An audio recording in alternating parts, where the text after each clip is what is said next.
So today we're going to preview Padlet. I chose this tool because I've always wanted to use it in class, and I'm finally understanding more about the usefulness of Padlet. I'm going to show you guys kind of how to create one. The best thing about Padlet is that it's completely free. You can set it up to however you want to manage it. You can have the kids posting and uploading different things. You can set the different settings to where you have to preview what they post first in order to approve it and things like that. So the first thing is to obviously sign up. As it says, it's free. Okay. I'm already using Padlet. Well, I have an account which I log in with my Google account, and here I go with my Google account. As you can see, I've created quite a few. I've joined one from my iTech course through KSU. I've created 2 others that I just never got around to using. So this time I made an effort to actually use them.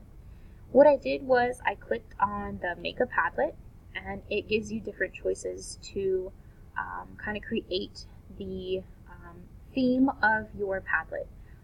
The one that I use that I currently am having my students use is this shelf, where you can create different columns for them to post different things under.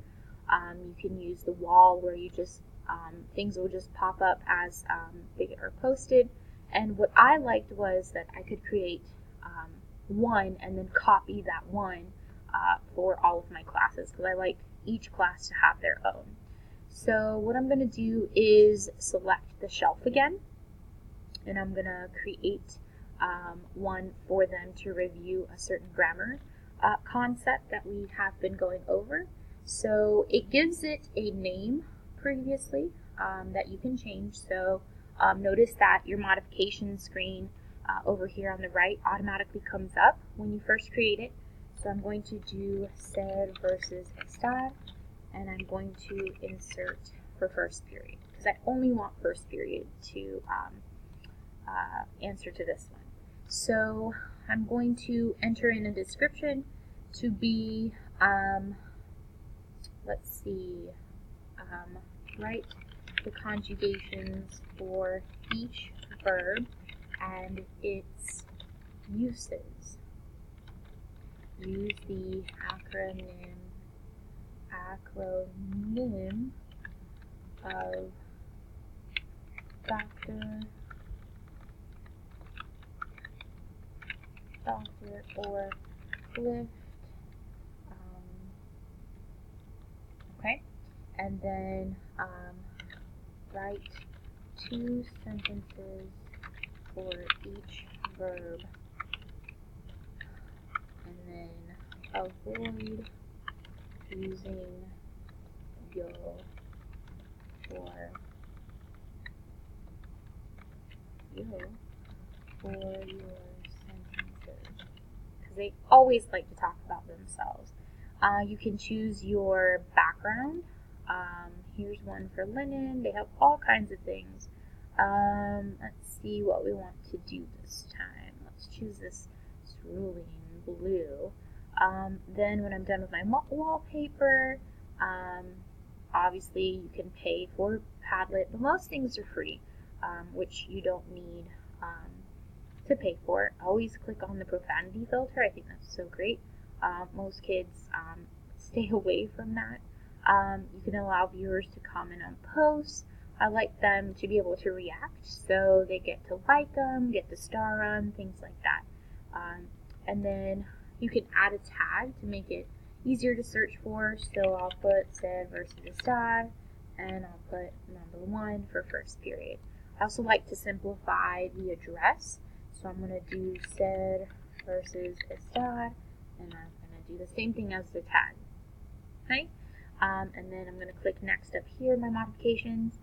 Here's where you can allow it to be private, password protected, make it secret, or make it public for the entire world to see. I'm going to keep it secret just so that my kids are the only ones who are allowed to upload anything or view it.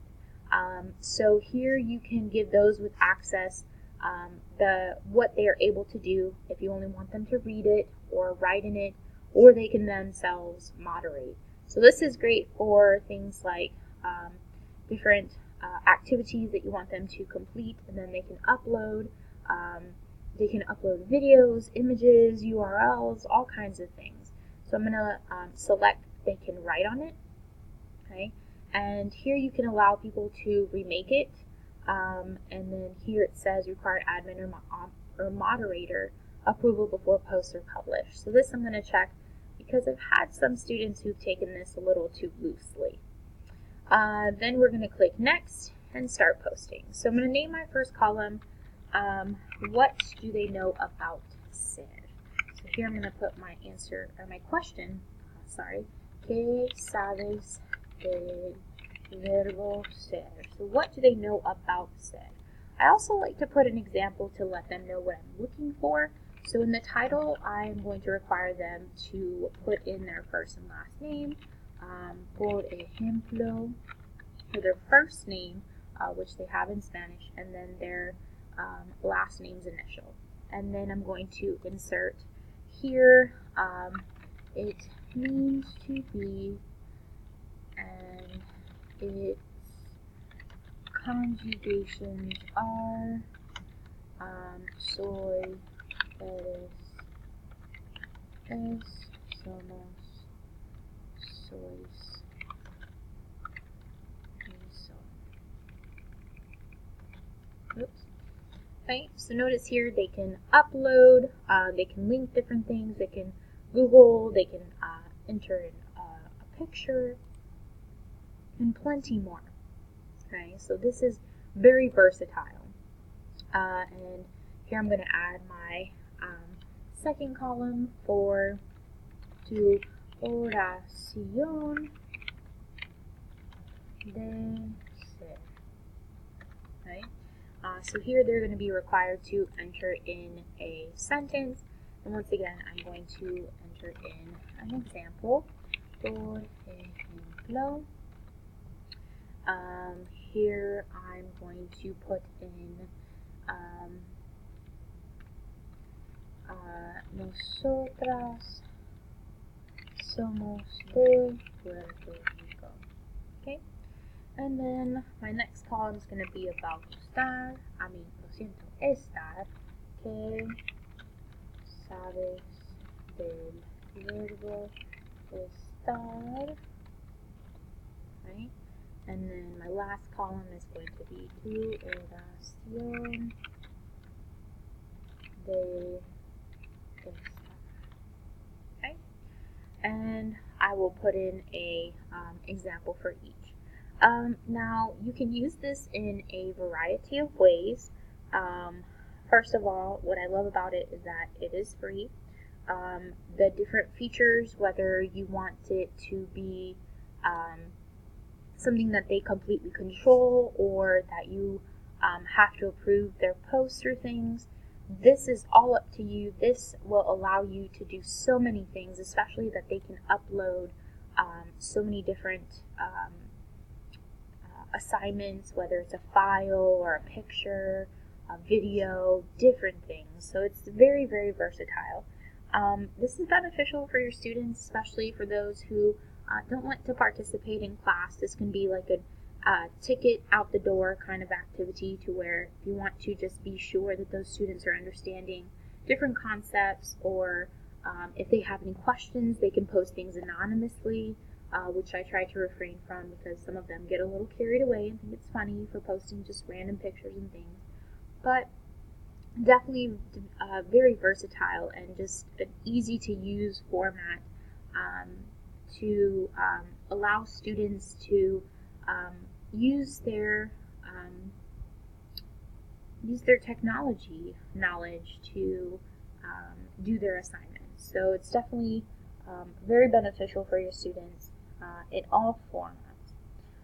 The way, like I said, I use this, I've just recently started using this today, and kind of required them to do what I'm doing now. So I'm going to kind of go back to my dashboard and let you look at what I did for what my students completed today. And it says, write what you remember about using acabar y gustar. And they have to write a sentence with each. and they are required to not use yo acabo or me gusta. They have plenty of other people to be talking about, so and you can scroll down as you notice. Some of them added a picture that relates to what they wrote, which is good. Here's another one too. So it's definitely very versatile for all of your students.